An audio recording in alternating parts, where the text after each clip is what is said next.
Like all cheeses, mozzarella starts from milk. To assure good milk quality, the interior and exterior of tank trucks transporting milk must be washed after being emptied. A tank such as this one can carry an average of 30,000 liters of raw milk at a temperature of 3 or 4 degrees centigrade. Raw milk destined for cheese making contains 3.8% fats and 3.3% proteins. They store the milk and whey, a milk byproduct, in these immense silos, each with a capacity of 225,000 liters. This milk separator extracts surplus cream to adjust the percentage of fat according to the type of cheese to be made. Fabrication begins with this tank, which feeds the pasteurizer. Pasteurization sterilizes beverages which can easily ferment. Milk samples are drawn off to precisely determine their milk fat and protein content. Tests are carried out in this laboratory where they impose controls. These test tubes contain milk samples which will undergo microbiological analysis. Milk quality must be impeccable.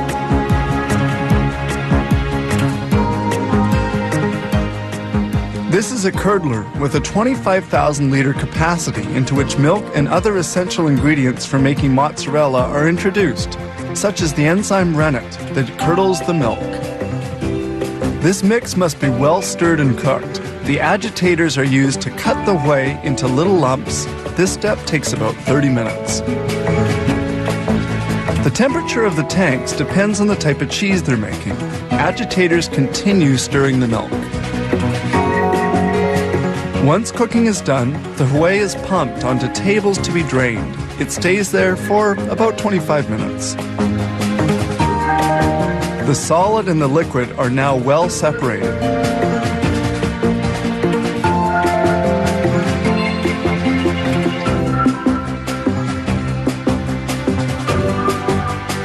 The liquid we see draining is called lactose serum. The lactose serum will be concentrated and transformed into milk byproducts.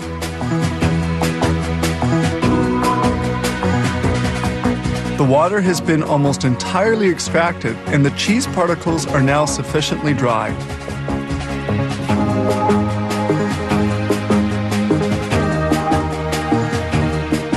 This large automated blade then moves cheese particles towards the next step.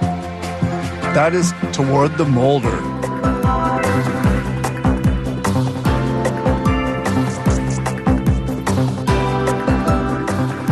In the molder, the cheese is cut up before being carried to the cooker, the final processing step. It appears that this mozzarella has just the right texture.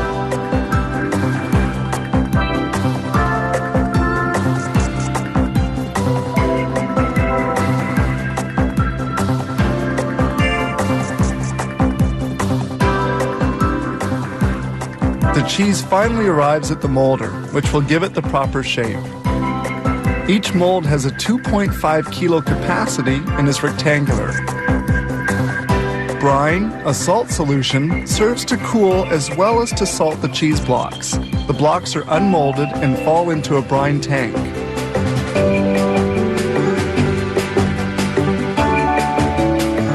Following on, the cheese blocks will remain in another brine solution for a while. They are then carried by a conveyor towards another tank, where they will be immersed for 4 to 10 hours at a temperature of 2 degrees centigrade.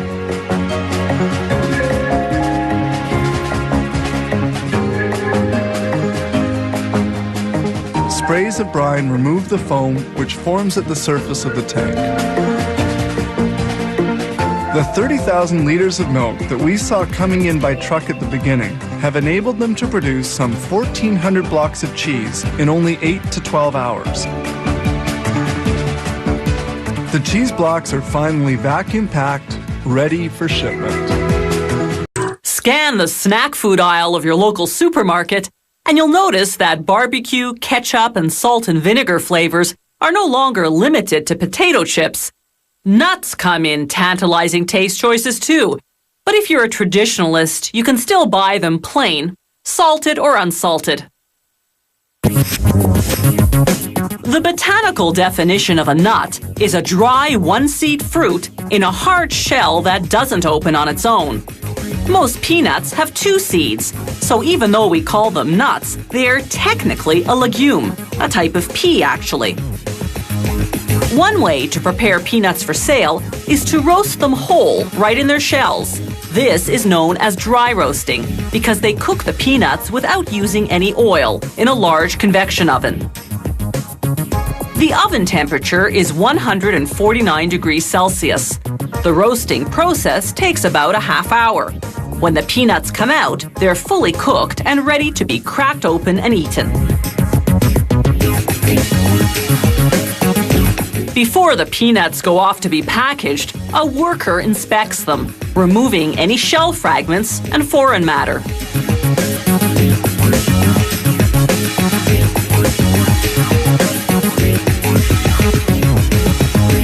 Another way to prepare peanuts or other nuts for sale is to dry roast only the seeds. These peanut seeds arrive at the factory with their shells and skins already removed.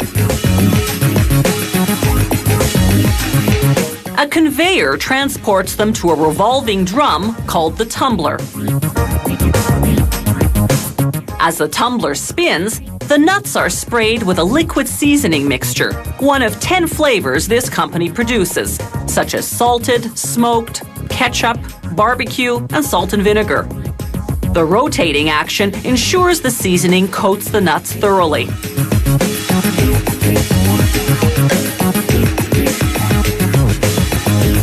Now a conveyor transports the peanuts to a convection oven.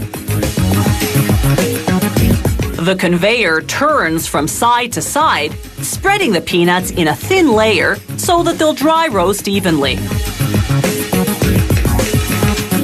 They roast for the same length of time and at the same temperature as peanuts in the shell, about a half hour at 149 degrees Celsius. As they exit the oven, a worker breaks up any clumps.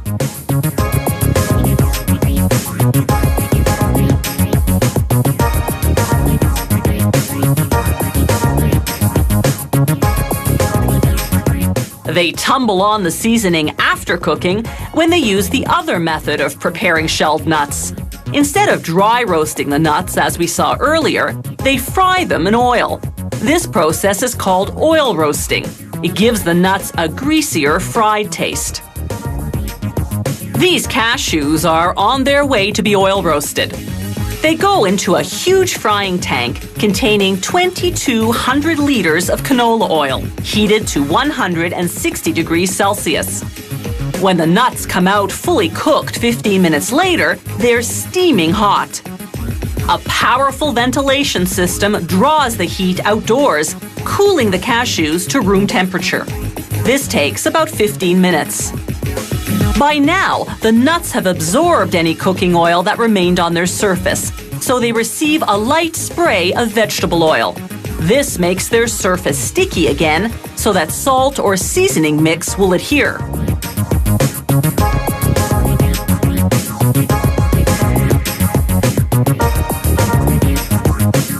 This factory also produces nut mixes. Here, the mixer is combining various nuts with dried fruit. From there, it's onto a packaging machine whose 8 computer-programmed scales automatically weigh out a specific package portion. But before each portion goes into a bag, it passes through a metal detector. This ensures that no shards of metal have worn off the equipment and fallen into the food. The machinery hermetically seals the plastic packages. This keeps the contents fresh for at least 6 months.